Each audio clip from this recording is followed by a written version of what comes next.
बिलाल भैया अपना सामान बेच रहे हैं, पैसा कमा रहे हैं।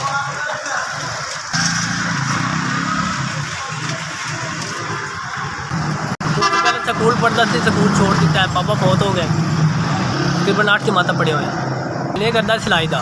रात को मैं टॉफियाँ गोलियाँ बेचदा तो मैं अपना घर का निज़ाम चला रहा। अलहमदुलिल्लाह, अल्लाह पाक का बहुत आसान है। वो सिस्टर ने, एक सिस्टर की शादी होगी, एक छोटी सिस्टर रहेगी, 2 हैं, 2 भाई हैं। नहीं किराए तो सर 6000 किराया देईदा होता है, तो इतना बंदा कमाता नहीं जेडे किराए भर देंगे, माड़े बंदे हैं। बस थोड़ा बहुता घर का निज़ाम ही चल जाए तो ही बेहतर होता है।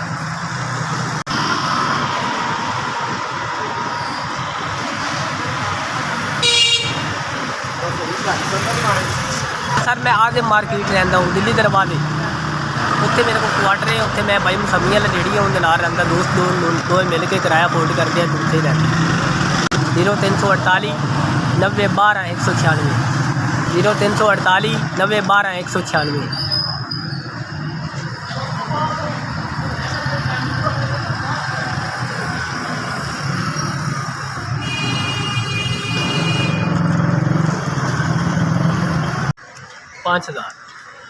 पाँच हज़ार सर बात ये है कि ये 5000 रुपया दिया है, जिन्हें उन्होंने खुश रखे और अल्लाह ताला उन्होंने इज्जत महफूज रखे। अल्लाह पाक उन्होंने हर सख्ती मुसीबत तो महफूज रखे।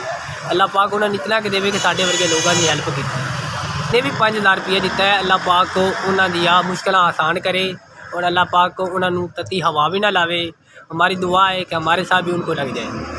जिन्हें साड़ी गरीबा की मदद की है ना, अल्लाह ताला उन्होंने अजर देवे। अल्लाह पाक उन्होंने हर इज्जत महफूज रखे।